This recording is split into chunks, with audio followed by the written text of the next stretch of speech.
You have been lied to. For decades, new atheists have told you they're saving us from religion and ushering in an age of science and reason. The future is a secular world, freed from the shackles of superstition and magic sky daddies. Religion is just a disease that holds us back. In prior videos, we demonstrated that this is abject nonsense. Although we agree some religions are harmful, there is no evidence Christianity is. In fact, Christianity has been one of the most beneficial ideologies for promoting positive change through ending slavery, giving value to children, creating human rights, science, and advancing education.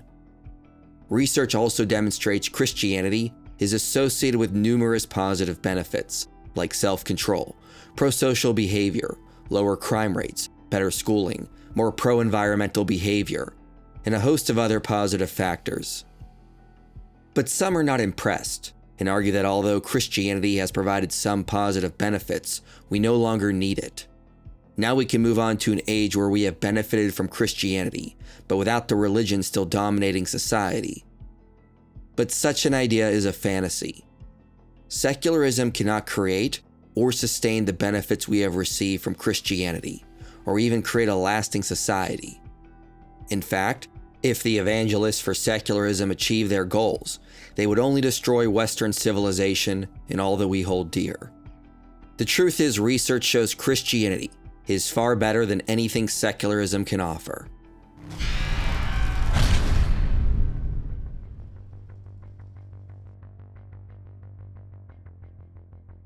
We first need to define what we mean by Christian and secular societies. By Christian societies, I mean those that are based on Christian values, and where the majority of the population identifies as Christian, regardless of government structures. And by secular societies, I mean those that are based on secular values, and the majority of the people identify as secular, unaffiliated, or non-religious. In no way am I suggesting either has to have a specific form of government, like a theocracy. Christian and secular societies do not entail a specific form of government. Now, as noted, it's abundantly clear from multiple studies that Christianity has made the world a better place. For example, missionary work has led to an abundance of benefits for people around the world. Christians believe everyone should be able to read God's word, and so when missionaries encountered cultures where the vast majority of people could not read or write, they developed written languages in schools to educate people. They also wanted to keep people alive, so Christians built hospitals and advanced the study of medicine. Research demonstrates missionary activity has led to higher literacy rates, more education, better hygiene habits, medical care, economic progress, freedom, human rights, and a host of other positive benefits. And this was not only accomplished in historically white regions, but in places all around the world. The reality is that Christianity has been one of the greatest ideologies for wealth transfer from the rich to the poor in the history of humanity. Secularists have not gone around and created this amount of positive change, and there is nothing in anything we could call secular doctrine that compels people to spread their worldview and educate people in the process. In Christianity, Jesus commanded the Great Commission, which makes it our duty to make the world a better place. Now, one might say that secular cultures are relatively new, and so haven't had enough time to generate the same amount of positive change. Also, one could say that although Christianity has been beneficial in the past, now we reached a point where we no longer need it. We can take the good we receive from Christianity and move on to a secular world. But research pushes back on these assumptions.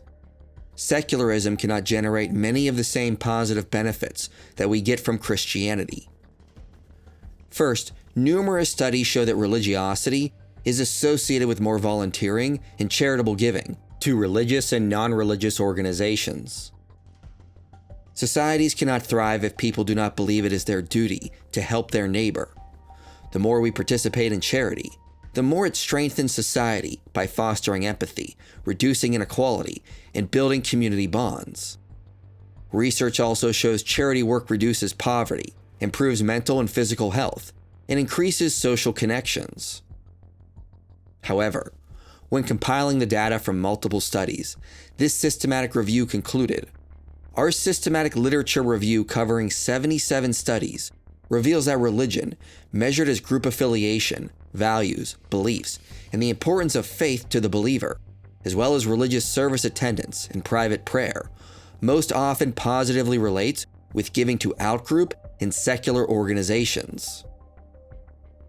Another study looked at 53 nations and found that frequent churchgoers were more active in volunteer work, and that a devout national context has an additional positive effect. This means that when a nation is religiously Christian, volunteer work is increased across the board. Religious citizens also volunteer more for secular organizations. But when nations secularize, religious individuals still volunteer at high rates, but secular individuals volunteer less. They even say, if secularization is an ongoing process in rich post-industrial societies, we expect declining levels of volunteering due to composition and context effects. Furthermore, the dynamic interpretation of our results implies that change in the national religious context causes change in volunteer rates. Although we are unable to provide strong evidence for this interpretation, the results suggest that diminished civic involvement goes hand in hand with ongoing secularization. So Christian religiosity increases charity work, and secularism seems to decrease it, which has devastating consequences for our communities. Arthur C. Brooks says, the difference in charity between secular and religious people are dramatic. Religious people are 25 percentage points more likely than secularists to donate money, and 23 points more likely to volunteer time. And consistent with the findings of other writers, these data show that practicing a religion is more important than the actual religion itself in predicting charitable behavior. Another study found that volunteering levels were only maintained or increased if someone born into a religious family remained religious into their adulthood. If people became less religious, volunteering decreased. Our results suggest that childhood religiosity in isolation does not provide a sufficient account of adulthood volunteering. Rather, people raised in highly religious childhood homes volunteered several more hours per year than those from less religious homes, only if they carried religious importance forward into midlife. Although early exposure to religion in the family plays a role in the formation of both religious and volunteering practices, we find evidence that the relationship between religious attendance and volunteering is dependent on religious continuity past the childhood and adolescent phases of the life course. Another paper surveyed a wide range of research. It reported a cross-national investigation of 126 countries with over 179,000 respondents and found religiosity was correlated with the likelihood of helping a stranger. Notably, people within countries with greater religious diversity and members of minority religion were even more likely to help strangers. Additionally, an analysis of data from the World Values Survey, with a total of 10,088 respondents from 31 countries, revealed that voluntary action with cultural, political, and social organizations was greater for those who attend religious services frequently. It also states religious belief, practice, and affiliation are associated with higher volunteering rates.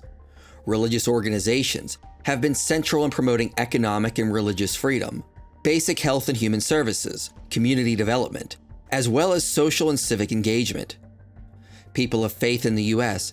give and volunteer more to both religious and secular causes. 87% of beneficiaries of church-based community programs are not members of the religious congregation. So churches end up helping a significant amount of people who are not church members. American churches play a significant role in global mission and humanitarian work. And mothers with mentally disabled children provide more help if they have a greater degree of religious coping. Even sociologist Phil Zuckerman, who is an advocate for secularism, had to admit, religiously involved individuals also exhibit greater manifestations of prosociality than do those who are not religiously involved.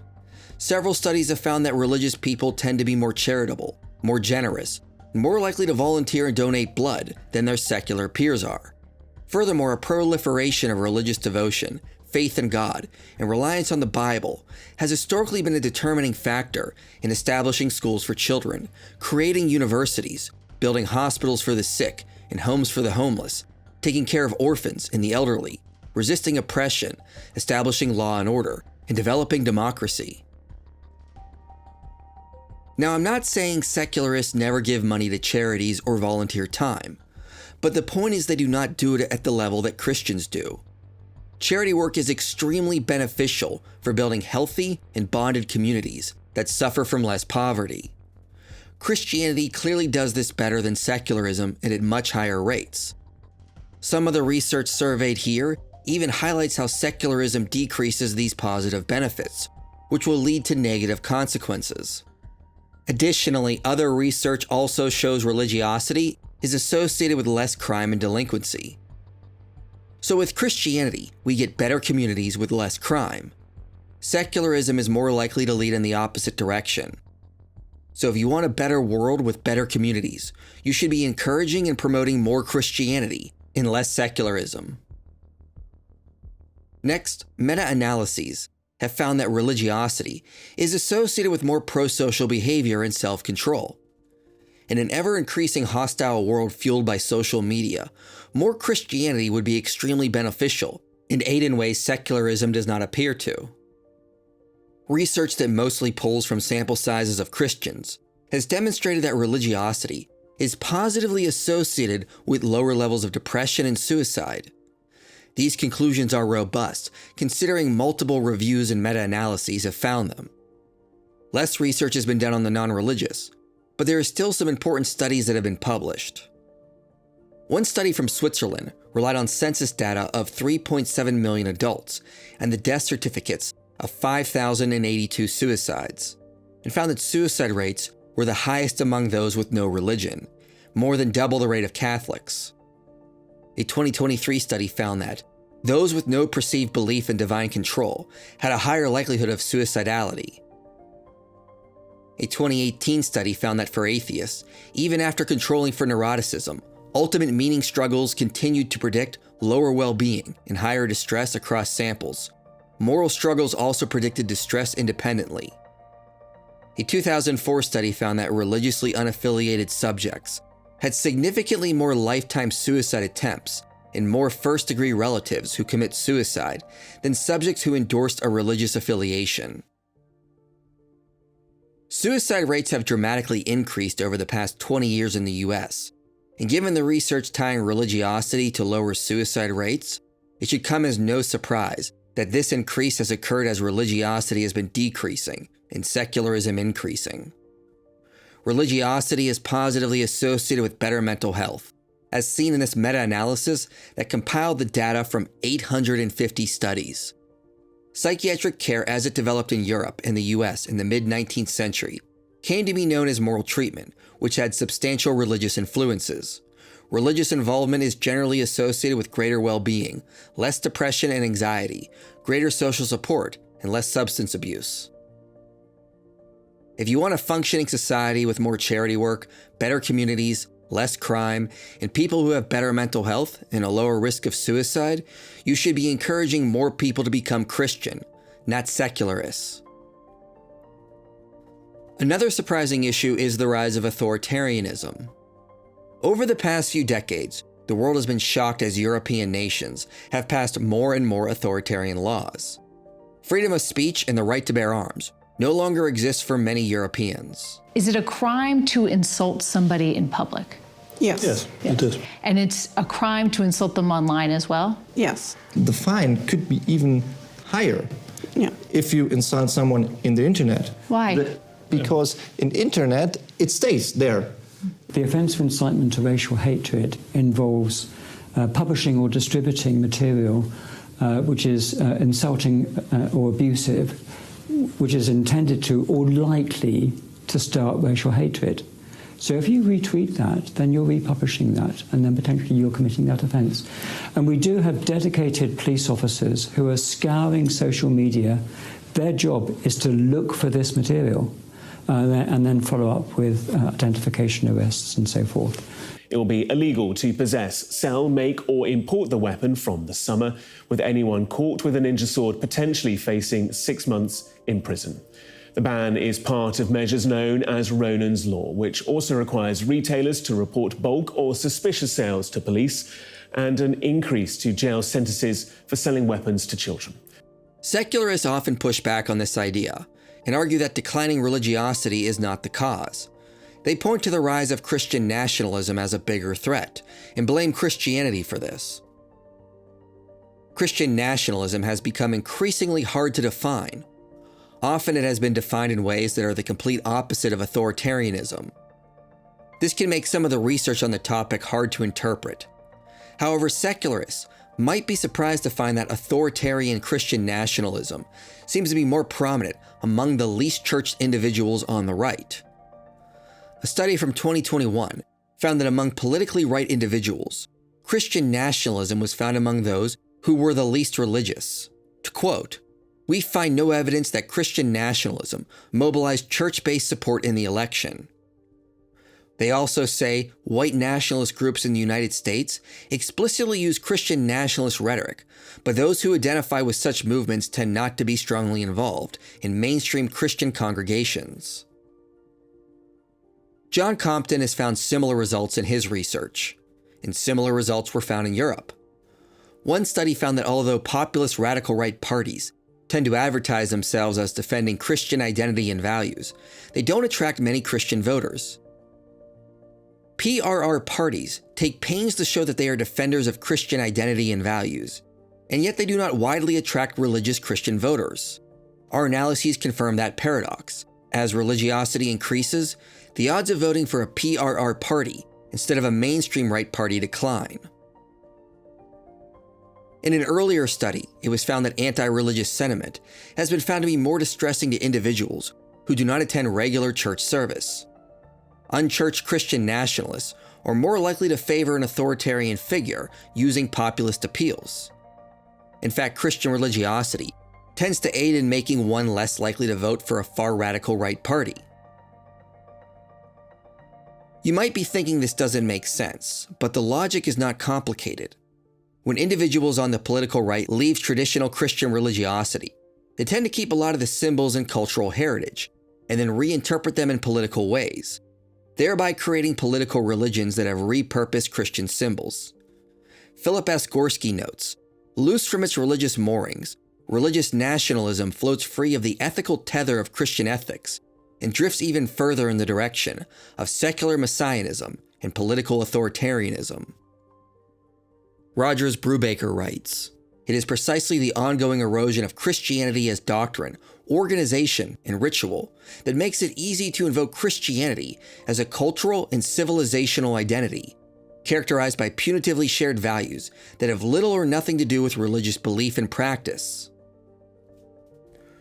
We see similar results with attitudes towards immigration.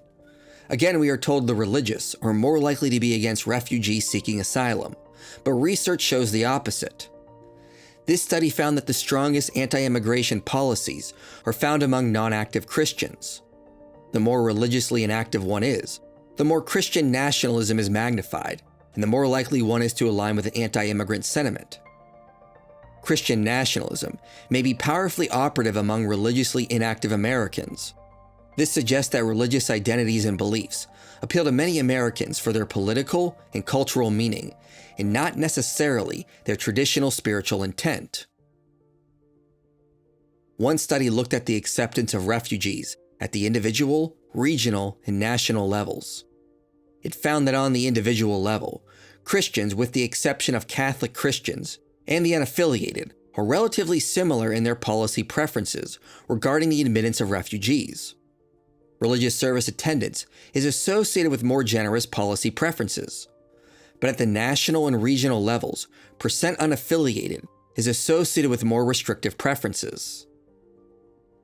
A 2017 study looked at anti-Muslim sentiment in Western Europe from before the European immigration crisis, and found that, although more secularized countries are on average more tolerant towards Muslims and Islam, strongest anti-Muslim attitudes are nonetheless found among the non-religious in these countries.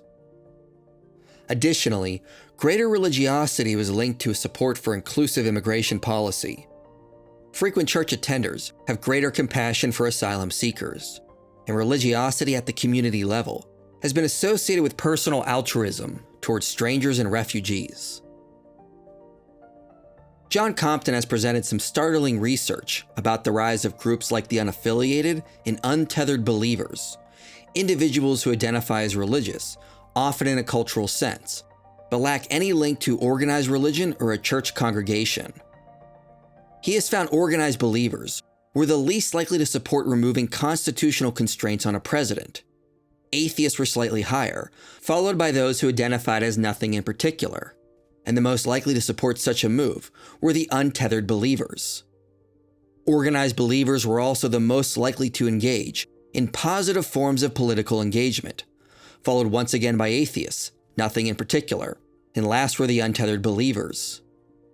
The belief that violence is a legitimate way of pursuing political goals decreases the more one attends weekly religious service. Similar results were found among American Democrats. Organized believers were the least likely to support such an idea. Support for negative forms of political engagement decreases the more one attends weekly religious services, and positive forms of political engagement increase. When divided into 4 groups, organized believers were low on engaging in negative forms of political engagement, and atheists were the most likely to engage. Additionally, Compton found atheists can score high on negative feelings towards outgroup members, whereas organized believers scored much lower. Negative feelings towards outgroup members tend to decrease the more one attends weekly religious service, although some variation was found here. Overall, the results found that untethered believers, and those who identified as nothing in particular, scored the highest on anti-democratic values. Atheists scored low on this, but were also found to be much higher in causing polarization. The organized believers were found to have the most optimal results of all, scoring low in anti-democratic values and low in polarization. We can infer from this data that a decrease in organized religion is likely to lead to more authoritarian policies and less democratic values, correlating with what we have seen happen in nations that have secularized more. As John Compton says, somewhat ironically then, we've arrived at an unprecedented historical juncture where it's the process of secularization itself that is fueling threats to liberal democracy and church-state separation. Jonathan Roch of the Brookings Institute notes that the founders of America believed our democracy would not survive if the people lacked Republican virtues, things like tolerance, lawfulness, civic responsibility, and equality. People in a democratic society must be willing to forgive each other, be willing to lose an election, not given to fear, and must imitate Jesus. But he notes these virtues come from Christianity. They cannot be sustained or granted by secular liberalism. In today's America, we see evidence everywhere of the inadequacy of secular liberalism to provide meaning, exaltation, spirituality, transcendence, and morality anchored in more than the self. As America has secularized over the past 50 years, cynicism about politics, disdain for institutions, and discontent with public life has risen. The founders generally believed that religion, Christianity, for all its intents and purposes, was important for stabilizing Republican government because it teaches virtues and thereby makes Americans more governable. The secular folks are less comfortable with my message. As one of them said, it sounds like I'm throwing in the towel on the idea of a fully secular society. And the answer is, yeah, I think I am, at least for the time being. It hasn't worked. And so, but they're very squeamish about accepting or acknowledging or agreeing, I should say, that Christianity, at least at present, has a role for which there are no substitutes in American life. Roch's conclusions are supported by research. Roland to Salem found that Protestantism is associated with more voice and accountability in government, citizen empowerment, political stability, non-governmental organizational membership, and has the ability to create beneficial political transformation. Catholicism, is positively associated with citizen empowerment, higher levels of non-governmental organizational membership, and political transformation. Islam, of course, wasn't positively associated with any of these benefits.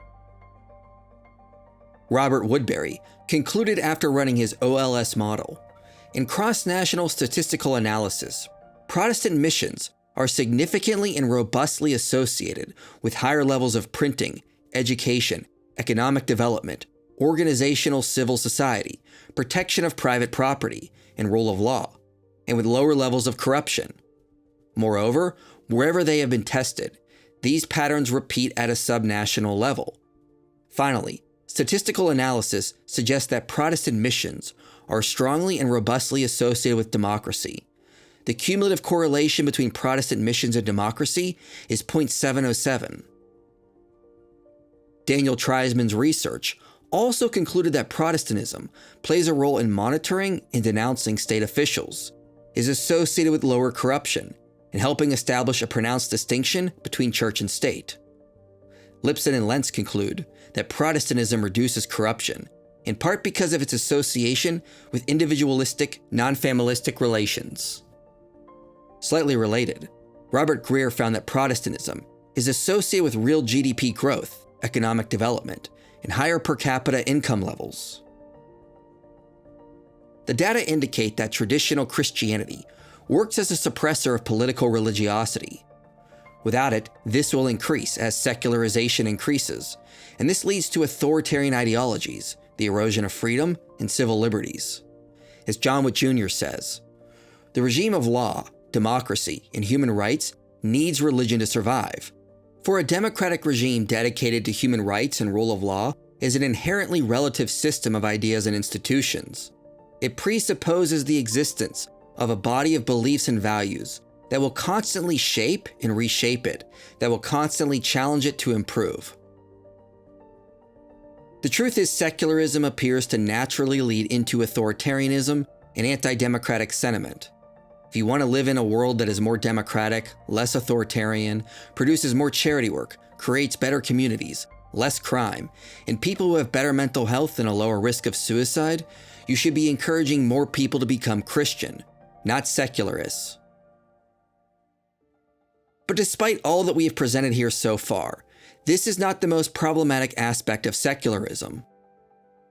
Let's say an advocate for secularism denies all the research we have presented so far, and still argues a secular culture will create high levels of well-being and life satisfaction. It must also be the case that for secularism to be good for humanity, it must be sustainable for multiple generations. Otherwise, secularism will not produce lasting well-being and progress, because it will simply die out and be replaced by another culture. Compare this to a farm that only produced fruit for a few years, and then couldn't produce any more after that. We wouldn't consider this a good farm that could produce lasting sustenance for humanity. Christian societies have been able to do this by producing replacement populations through sustainable birth rates, and so later generations can carry on the Christian culture and generate more progress. But secularism appears to not be able to do this. In other words, the most damning issue for secularism is that it creates a populace that does not create population growth or a sustainable birth rate. Secularism destroys itself, and so it cannot be a good system for humanity. To be clear, I'm not saying higher birth rates are necessarily better. If a society produced 10 children per woman, that might result in overpopulation. What I am saying, though, is to be a functioning society, you need to at least have a sustainable birth rate. Historically, Christian societies are capable of doing this. But the countries that have secularized the most, and who have the most people who have left traditional Christianity behind, have some of the lowest birth rates of any nations. In fact, as secularism has been exported around the world through the internet and media, all nations' birth rates have decreased. But the secular nations are below replacement levels. Sociologist Eric Kaufman notes that it is the conservatives and fundamentalists who are producing the most children because of religious tenets about being fruitful and multiplying. And so he predicts in a few generations, the religious will take over and the secularists will be in the minority again in most countries that are considered secular today. Evolutionary biologist Michael Bloom argues religiosity has been selected for its evolutionary advantage because it results in more offspring. People who attend church more often are more likely to produce more children. The non-affiliated have the lowest birth rate of any group. Anthropologist Scott Atran has noted, there is no society that survives more than a generation or two that isn't religiously based. His point is that religion is deeply wired into our collective psychology, and so it's unlikely we could ever truly be an atheist society that lasts several generations. But one of the reasons for that is probably because of how low the birth rate is for non-believers. They have a worldview and an outlook that discourages large families and the desire to raise children. This study conducted a multivariable analysis, looking at 58 countries, and found that secularism, even in small amounts, is associated with population stagnation or even decline absent substantial immigration, whereas highly religious countries have higher fertility rates that promote population growth. They also note societal secularism even reduces the number of children religious couples have. The more religious a person is, the more societal secularism matters. Very religious people tend to have a large number of children in very religious societies, but few children in more secular societies. Many of the modern secular nations have to rely on immigration to deal with their aging and declining populations. But that means importing people from other cultures that tend to be more religious and who go on to have more children and over time increase in population and replace the declining secularists. Eric Kaufman notes, if pious children simply assimilate into the secular mainstream, the radical effect of religious fertility quickly dissipates. So secularism doesn't seem to be something that can endure for multiple generations. It has to rely on immigration from other cultures to keep its population level sustained. But this opens it up to being taken over by harmful cultures, like traditional Islam, where rights and freedom will be removed, especially for women. Even if it is eventually replaced by a more optimal culture, like traditional Christianity, the point is still that secularism is unsustainable. It cannot produce long-lasting well-being or progress if it slowly diminishes and is replaced by something else. The worst thing that can happen in places like Europe is that if the secular culture was slowly replaced by traditional Islam, which would erode rights for women, gays, and lesbians. One of the reasons I want to see more Christianity is because I don't want a future where gay people are thrown off rooftops, child marriage is permissible, or women are turned into second-class citizens and denied freedom of expression. As secularism slowly dies out in Europe from producing an unsustainable birth rate, the best option is for Europe to revert to a traditional Christian culture where rights will be protected.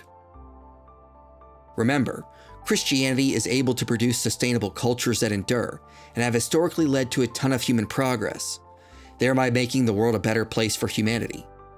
Secularism cannot do this, and therefore is not as good as Christianity has been.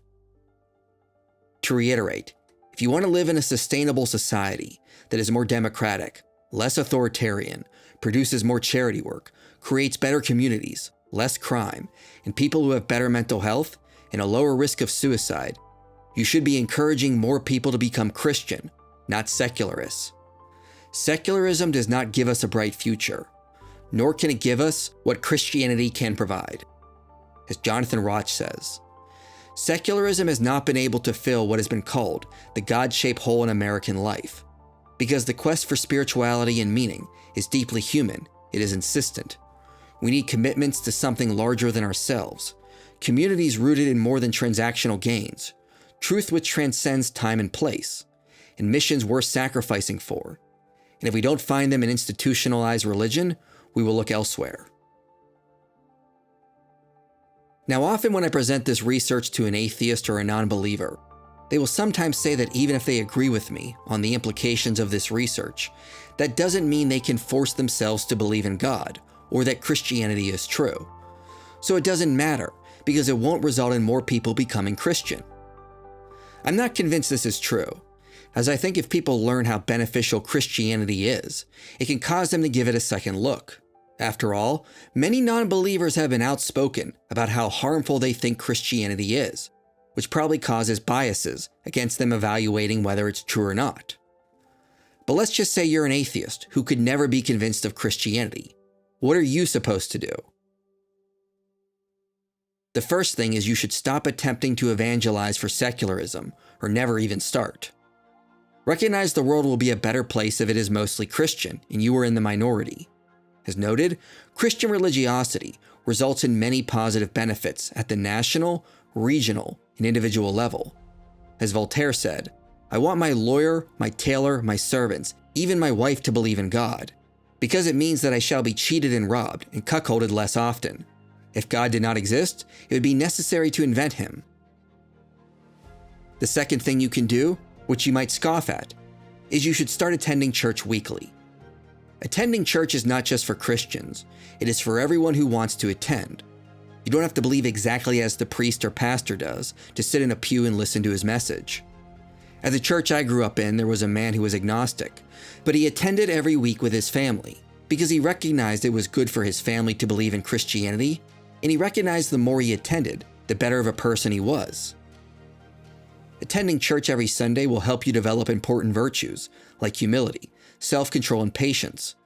You'll develop self-discipline by getting up and making yourself attend, which will benefit you in other ways as your character develops. It will force you to interact with people in your community and help you learn how to be kind, even when you don't want to. And of course, the research shows church attendance is associated with positive benefits.